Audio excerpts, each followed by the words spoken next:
प्रणाम। मैं प्रेमा स्वागत करती हूँ आपका अपने एक नए ब्लॉग और एक नए दिन के साथ। आज ये ब्लॉग मैं काफ़ी लेट स्टार्ट कर रही हूँ। आई थिंक 10:30 से ऊपर हो चुका है, क्योंकि आज मॉर्निंग में थोड़ा तबीयत ठीक नहीं थी, तो इसलिए मैंने आज ब्लॉग लेट स्टार्ट किया।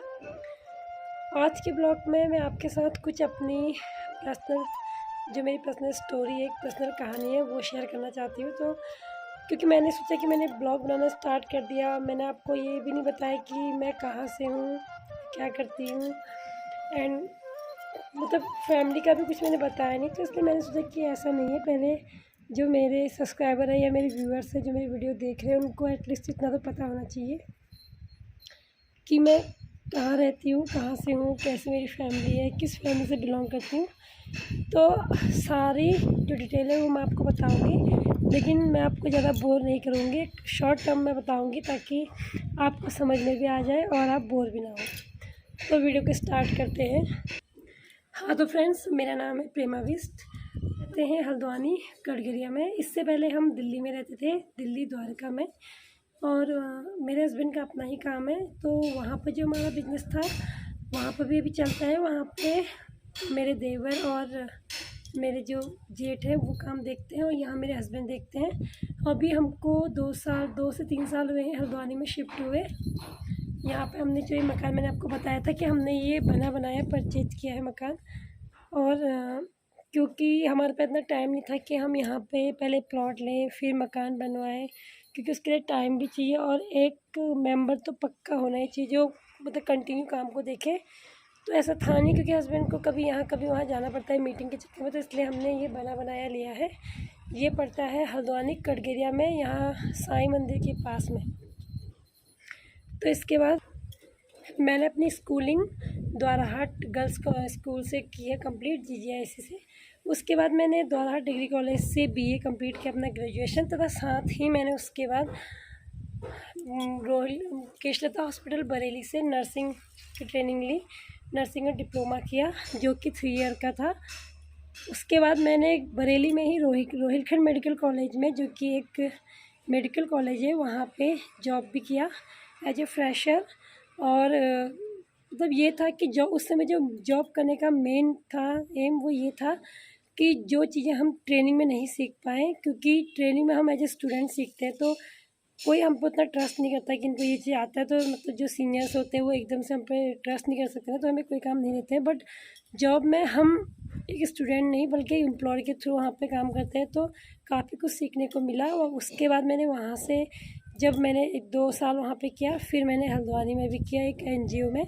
फिर उसके बाद मैंने गढ़वाल गैरसैंण में किया, वहाँ जो सामुदायिक स्वास्थ्य केंद्र है उसमें भी किया। उसके बाद मेरी शादी की जब बातचीत होने लगी, तो जो मेरे हस्बैंड हैं उन्होंने बोला कि हमारा अपना काम है, आपको जॉब करने की ज़रूरत नहीं है, तो आप ये जॉब छोड़ो और आप हमारे ही काम में सपोर्ट करो। तो मैंने कहा ठीक है, अगर अपना ही काम है तो। लेकिन थोड़ा बुरा भी लगा।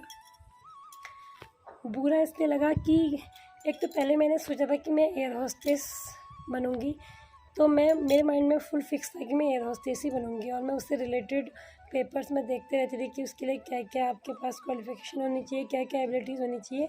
लेकिन फिर उसके बाद जब मुझे घर वालों मतलब मेरे नाना ने बोला कि नहीं एयर होस्टेस नहीं, आप कुछ और करो, तो फिर मैंने सोचा कि चलो मैं कुछ कंप्यूटर लाइन में कुछ जॉब करूँगी। तो मैं दिल्ली आ गई थी कंप्यूटर सीखने के लिए। सडनली मेरे मम्मी पापा का फ़ोन आ गया कि मुझे नर्सिंग करना है, क्योंकि मेरी कोई फ्रेंड कर रही थी तो मुझे भी करना पड़ेगा। तो मेरा मन नहीं था, मतलब वो मेरी कोई शौक़ नहीं था ना, मैंने कभी सोचा था, तो वो एकदम से हुआ। तो चलो फिर किया, बरेली में रहे, हॉस्टल में 3 साल रहे, वहाँ पढ़ाई वढ़ाई सब की। और फिर उसके बाद एकदम से जब आप इतना पैसा खर्च करके, मम्मी पापा का इतना पैसा मैंने खर्च किया, अपनी शौक मार के वो कोर्स किया, उसके बावजूद भी अगर आपको फिर अपने उस जॉब को नहीं करना पड़े, आपको सब छोड़ना पड़े, तो बुरा तो लगता है। बट मैंने कहा ओके कोई नहीं, अब जिनके साथ ज़िंदगी गुजारनी है, अगर उन्हीं को पसंद नहीं है तो फिर कोई नहीं। पर मुझे मतलब ये था कि थोड़ा फील हुआ, लेकिन उसके बाद सब फिर नॉर्मल हो चुका था। शादी के बाद मेरे हस्बैंड ने मुझे बोला कि हमारा जो काम है आपको कंप्यूटर से रिलेटेड करना पड़ेगा। तो मुझे कंप्यूटर से बेसिक आता उन दिनों, मैंने ज़्यादा सीखा नहीं था। तो फिर उन्होंने मुझे शादी के बाद कंप्यूटर का दोबारा से कोरल ड्रॉ का कोर्स करवाया, और क्योंकि थोड़ा बहुत जैसे डिज़ाइनिंग करना सिखाया, जो कि हमारे काम में बहुत इम्पोर्टेंट है। और टाइपिंग वगैरह मुझे नॉर्मली आती थी, चाहे MS वर्ड में हो, कोरल में भी करना मैं सीख गई थी। तो फिर उसी हिसाब से मैंने काम किया, लेकिन ये था कि मेरा कंटिन्यू नहीं होता था, कभी कभी काम होता था क्योंकि ज़्यादा नहीं होता था। तो मैं घर में मतलब यही सोचती थी कि यार मैं क्या थी और मैं क्या मतलब घर में कैद हो गई ये वो। फिर मैंने अपने फैमिली वालों से डिस्कस किया कि मुझे या तो कोई शॉप खोल के दे दो, चाहे कॉस्मेटिक की ही क्यों ना हो, एटलीस्ट तो मुझे ये लगेगा कि मैं घर में कैद नहीं हूँ। तो फैमिली वाले तैयार हो गए और फिर एक कॉस्मेटिक की शॉप मेरे लिए उन्होंने खोली और सही चलती थी, और जो कि मैंने कुमकुम कॉस्मेटिक के नाम से खोली थी दिल्ली में ही, महावीर एन्क्लेव में। और उसके बाद फिर मेरा एक उस समय मेरे जब मैंने शॉप खोली तब मेरा बेटा था कुणाल, और फिर धीरे धीरे शॉप ठीक चल रही थी। फिर मेरी बेटी हुई मानवी, माही, जिसकी मैं आपको बताती हूँ कि माही को लेके आना है, माही को लेने जाना है स्कूल वो। फिर धीरे धीरे मेरे हस्बैंड ने कहा कि अभी हल्द्वानी की तरफ को भी मुझे अपना काम का थोड़ा वो करना है, क्योंकि दिल्ली में इतना कंपटीशन टफ हो चुका है कि बहुत सारी कंपनियां खुल गई हैं। क्योंकि हमारा एलिवेटर्स का काम है, जो बिल्डिंग्स में, मॉल्स में, हॉस्पिटल्स में, घरों में लोग लिफ्ट लगाते हैं, एलिवेटर्स उसका। तो हल्द्वानी की तरफ हमने रुक किया, तो इन्होंने ये कहा कम से कम 1 साल तक रेंट पे रहते हल्द्वानी में, अप डाउन करते थे बट उतना हो नहीं पाता था, तो इसलिए इन्होंने वहाँ पर रेंट पर कमरा भी लिया। फिर हमारी मम्मी ने यानी कि मेरी सासू माँ ने कहा कि इतना अप डाउन करना बार बार और इतना रेंट देना, इससे अच्छा हम वहाँ पर एक घर क्यों ना ख़रीद लें। तो हमने कहा कि घर तो दिल्ली में है, उन्होंने बोला कोई नहीं, क्या कहते हैं, एक वहाँ पर भी हो जाएगा तो हम लोगों का भी अच्छा है, कभी पहाड़ जाने का मन करेगा तो वहाँ भी सही हो जाएगा। फिर हमने धीरे धीरे यहाँ पर सर्च किया मेरे हस्बैंड ने, और फिर फाइनली जो ये घर है हमने ये परचेज़ किया, डिसाइड कर लिया था कि इसी को लेना है। इस एरिया में ये 5 फ्लैट बने हुए हैं, तो ये सभी फ्लैट बिक चुके, मतलब हमसे पहले 2 ऑलरेडी बिक चुके थे और ये तीसरा हमने फाइनल किया था। उसके बाद फिर 2 और थे, वो बिक चुके थे। फिर जो अभी मेरी दिल्ली की शॉप है वो मेरी जेठानी करती है उस शॉप को, उन्होंने उसमें अपना पैसा लगा के अपना सामान रखा है और अब वो उसको आगे वो कंटिन्यू करती हैं। तो ये है कि एज ए फैमिली है हमारी, जैसे मैं कभी उनकी शॉप से कुछ भी सामान लेना चाहूँ तो मैं ले सकती हूँ आराम से। ऐसा कुछ नहीं है कि अब उनकी होगी तो मैं नहीं लेना चाहती हूँ, मतलब नहीं ले सकती हूँ, ऐसा नहीं है, कुछ भी है। और बाकी उनका टेलरिंग का काम भी है, तो वो साथ में अपना कपड़े वपड़े का भी काम करते हैं, तो उनका ठीक है। अगर कभी वो मतलब ये नहीं है कि अगर हर समय, तो क्योंकि शॉप पे कस्टमर नहीं आते ना, तो बोर नहीं होने से अच्छा है कि वो साथ में अपना टेलरिंग का भी काम कर लेते हैं। ये तो हो गया ससुराल का, मैंने आपको पूरी डिटेल दे दी। अब रही बात मायके की। मायके का ये है कि मेरा मायके है रानीखेत से थोड़ा आगे जाके मटेला गांव पड़ता है, वहाँ मेरा मायके है। लेकिन मैं बचपन से रही हूँ अपने नानी के घर में, यानी कि द्वाराहाट से सलना गांव में। तो मैंने अपनी स्कूलिंग भी वहीं कंप्लीट की। मैं अपने प्रॉपर मैंने अपने मतलब मटेला जब अपना घर है वहाँ ना, मैंने तभी शुरू किया जब मैंने नर्सिंग करी थी, उसके बाद ही मैंने वहाँ जाना स्टार्ट किया। क्योंकि मेरे जब मैं बरेली चले गई थी तो फिर मेरे नाना नानी घर में अकेले पड़ गए थे, तो वो लोग भी दिल्ली चले गए थे अपने बच्चों के साथ, यानी कि मेरे मामा मामी के साथ। फिर मैंने प्रॉपर अपना मतलब घर जाना स्टार्ट किया मटेला, वरना मैं ज़्यादा नैनीताल में ही जाती थी, वही रहती थी। और मेरी फैमिली में हम 5 बहनें हैं, एक मेरा भाई है सबसे छोटा। मेरे पापा आर्मी सूबेदार से रिटायर्ड है, मम्मी एक हाउसवाइफ है, खेती वगैरह करती है घर में।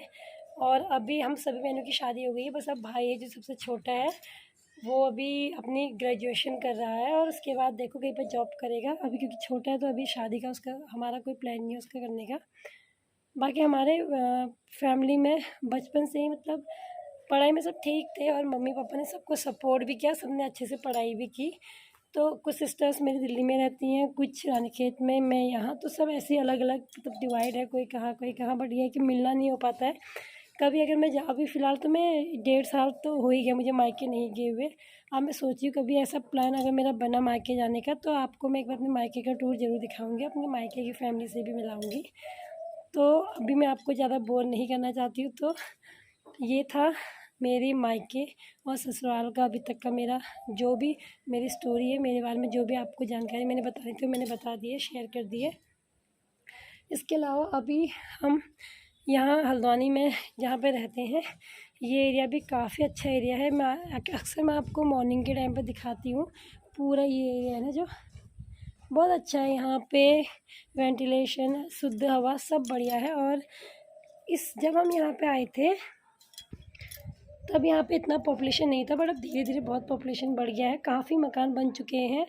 और यहाँ पे जो जगह है उसके रेट भी बहुत हाई हो चुके हैं, अब तो बहुत रेट हाई हो चुके हैं। जब हम आए थे तब उतना नहीं था, बट अब बहुत हाई हो चुके हैं, क्योंकि जब से कोरोना काल चला ना उसके बाद लोगों को ये हो गया था कि खुली जगह पे ज़्यादा बेटर है, ऑक्सीजन लेवल बना रहता है, पेड़ पौधे होने चाहिए।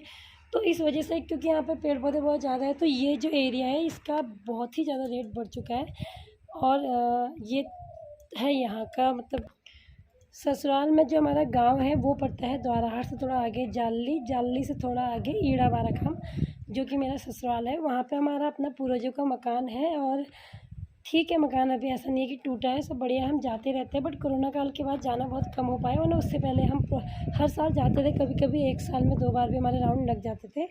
और अब हम सोच रहे हैं कि नवरात्रों के बाद हम जाएंगे, या नवरात्रों में जाएंगे, नवरात्रों के बाद जाएंगे, पूजा पाठ करेंगे। हमारा वहाँ पर एक गुरु देवता का मंदिर भी हमने बनवा रखा है, जिसमें कि हम जब घर जाते हैं तभी पूजा कर पाते हैं, और वैसे वहाँ पूजा नहीं हो पाती। तो इस बार हम सोच रहे हैं कि एक बार मंदिर में अच्छे से वाइट वॉश करा के वहाँ पर अच्छे से भगवान की पूजा करके आएंगे। और फिर मैं आपको अपने ससुराल का भी टूर दिखाऊंगी, वहाँ का गांव, क्योंकि काफ़ी बड़ा गांव है, तो इसलिए आप देखेगा। हालांकि कई लोगों ने देखा भी होगा, बट जिन्होंने नहीं देखा है उनको मैं दिखाऊंगी। कभी कभी ऐसा होता है कि जो हम सोचते हैं वैसा नहीं होता है, और जो हम नहीं सोचते वो सडनली हो जाता है। तो अगर अच्छा होता है तो बड़ी खुशी होती है, एक सरप्राइज़ मिलता है हमें, अच्छी मतलब अच्छा सरप्राइज़। और अगर कुछ जैसा हम चाहते थे वैसा नहीं हुआ तो थोड़ा फील होता है। बट यह है कि धीरे धीरे सब एडजस्ट हो जाता है। अगर आपके ससुराल से आपकी फैमिली सपोर्टिव है, स्पेशली आपके हस्बैंड अगर आपके सपोर्ट में है, फुल सपोर्ट आपको करते हैं, तो कोई भी काम मुश्किल नहीं है, सब बहुत ईजीली हो जाता है, ये मेरा मानना है। एंड थोड़ा हमें भी मतलब वो होना चाहिए, सब्र होना चाहिए, क्योंकि अक्सर लेडीज़ में सब्र कम होता है, ये मैंने देखा है। मैं अपने को देखती हूँ, मेरे में सब्र बहुत कम है, तो होना चाहिए, सब्र रखोगे तो सब कुछ अच्छा होगा। तो आज के जो ब्लॉग है उसको मैं अब यहीं पर समाप्त कर रही हूँ, क्योंकि मुझे इतना ही आपको बताना था। फिर कल आपको एक नए ब्लॉग और एक नए दिन के साथ आपका स्वागत करूँगी। तब तक के लिए जय देवभूमि, जय उत्तराखंड।